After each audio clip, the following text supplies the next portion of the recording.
امام جوزی رحمۃ اللہ تعالیٰ علیہ اپنی کتاب عیون الحکایات میں دو بادشاہوں کا ایک بہت ہی دلچسپ واقعہ بیان کرتے ہیں کہ کیسے انہوں نے اپنی بادشاہت کو چھوڑ کر راہ خدا عز و جل کو اپنایا۔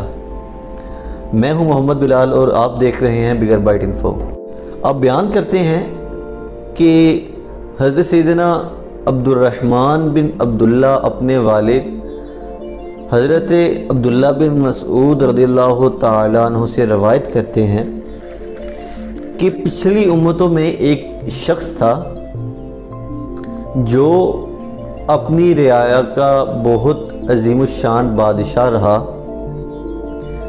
اس کے دن و رات عیش و عشرت اور شان و شوکت میں گزر رہے تھے کہ اچانک اس کی تقدیر کا ستارہ چمکا اور ایک رات اس کو یہ خیال آیا کہ جس جھوٹی دنیاوی شان و شوکت میں وہ زندگی بسر کر رہا ہے یہ تو ایک دن اس سے منقطع ہو جائے گی اور یہ سب کچھ اس سے چھن جائے گا۔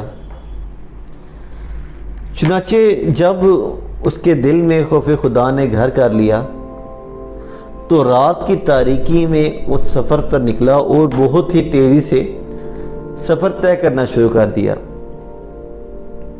جب صبح کا سورج طلوع ہوا تو اپنی رعایا کی جو اس کی سرزمین تھی اس کی سرحد عبور کر چکا تھا، وہ ایک اور سلطنت میں داخل ہو چکا تھا۔ وہاں جا کر اس نے ایک سمندر کنارے اپنا ڈیرا لگا لیا۔ وہاں جا کے سمندر کے کنارے اس نے اپنا کسب معاش اس طرح کیا کہ اینٹیں بناتا مٹی کی اور ان کو بیچ کے جو پیسے ملتے اپنے خراجات ان سے پورے کرتا اور جو اضافی پیسے ہوتے وہ راہ خدا عز و جل میں خرچ کر دیتا تھا۔ اسی حالت میں اس بادشاہ کو کافی عرصہ گزر گیا۔ جب اس کا کچھ چرچا ہوا تو جس سلطنت میں وہ داخل ہوا تھا اس سلطنت کے بادشاہ نے پیغام بھیجا کہ میں اس سے ملنا چاہتا ہوں۔ اب چونکہ یہ بادشاہت چھوڑ کے اللہ تعالیٰ کی راہ میں نکل چکا تھا اس لیے اس نے انکار کر دیا۔ بادشاہ نے دوبارہ اپنا قاصد اس کے پاس بھیجا تو اس نے پیغام دیا کہ بادشاہ سلامت آپ سے ملاقات کا خواہش مند ہے، جس پر اس اللہ والے نے کہا کہ مجھے بادشاہ سے کیا کام ہے یا میرا بادشاہ سے کیا کام ہے کہ میں اس سے ملاقات کروں۔ جب بادشاہ کو یہ بات پتہ چلی تو وہ خود گھوڑے پر سوار ہو کر اس سے ملاقات کو آیا۔ اس شخص نے جب دور سے آتے ہوئے بادشاہ کو دیکھا تو اس نے دوڑ لگا دی۔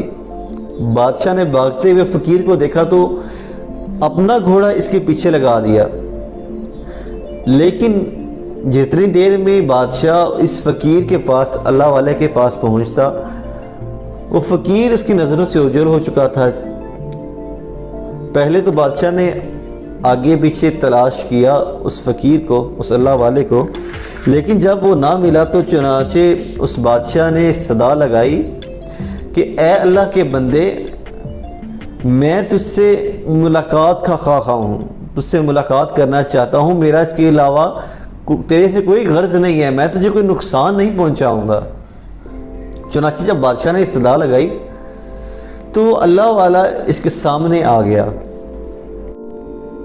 بادشاہ نے اس شخص سے پوچھا کہ تو کون ہے اور کہاں سے آیا ہے؟ وہ جو اللہ والا جو پہلے خود بادشاہ تھا اس نے اپنا واقعہ سنانا شروع کیا اور بتایا کہ میں فلاں ملک کا بادشاہ تھا، میری زندگی بڑی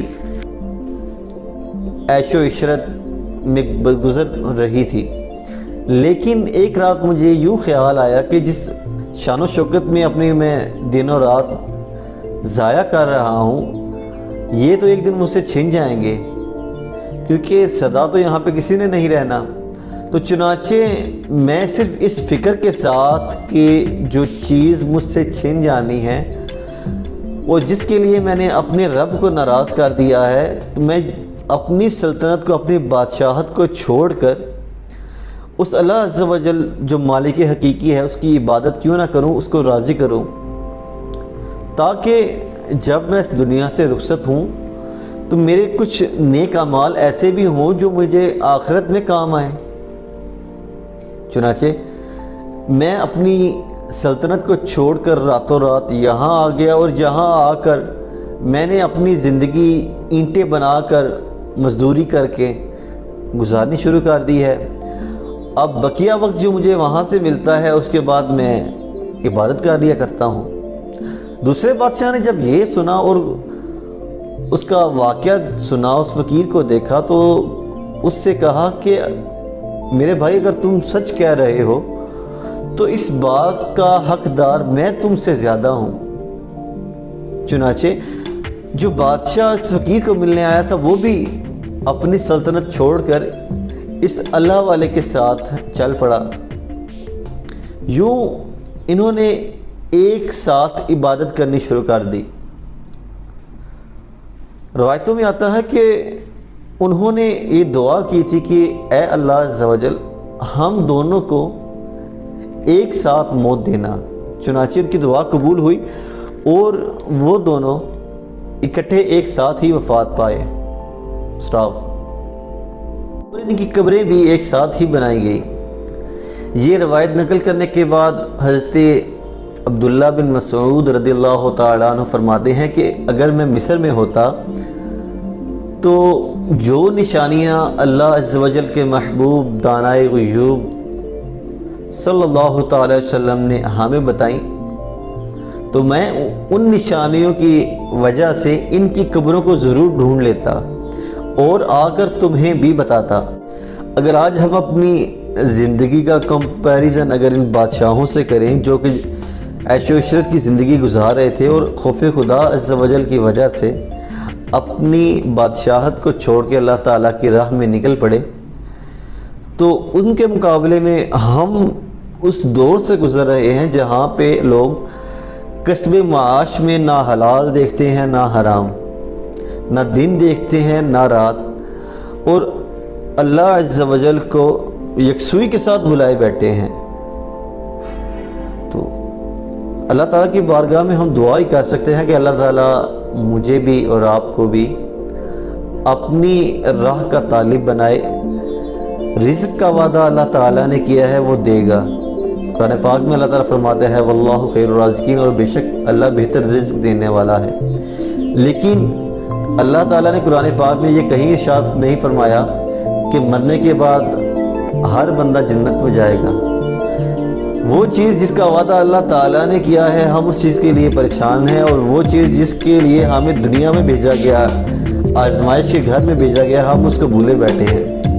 دعا ہے اللہ تعالیٰ مجھے بھی اور آپ کو بھی اپنی اور اپنے حبیب صلی اللہ تعالی وسلم کی اطاعت و فرما برداری میں زندگی گزارنے کی توفیق عطا فرمائے۔ انشاءاللہ اسی طرح کے اچھے واقعات کے ساتھ ہم دوبارہ حاضر ہوں گے۔ اللہ حافظ۔